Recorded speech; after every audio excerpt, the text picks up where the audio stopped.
let's take a look at John and Jane.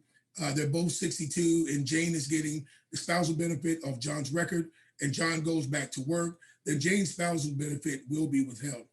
Again, just to avoid the earnings test at all, if you are going to continue to work after you turn 62, it is best just to wait until your full retirement age before you claim Social Security. All right, so let's look at the last basic rule. And I think, honestly, it's probably the most important rule. And this is something a lot of people do not know. Your Social Security could be subject to taxation. And not going to spend a great deal of time on this. I'm just going to give you the numbers, but because there's absolutely nothing you can do about it. If you do not plan wisely, there's nothing you can do about the taxes once you start taking money out of your Social Security. So let's look at the graph. So the table shows the taxation of Social Security benefits based on various income levels.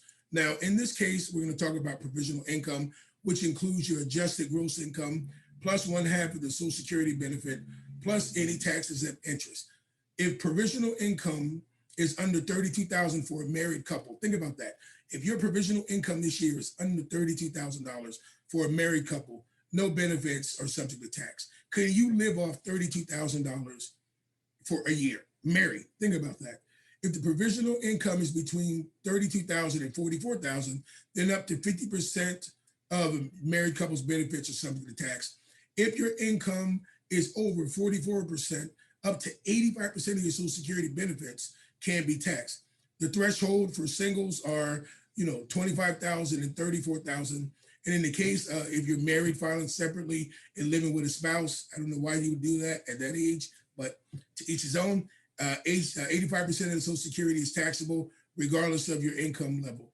The important thing to remember here is that up to 85% of your Social Security benefit may be subject to tax, depending on how much other income you have coming in. It's always good to take that into consideration as a part of your overall retirement plan. What money do you have to start taking that's been tax deferred in your 401k account?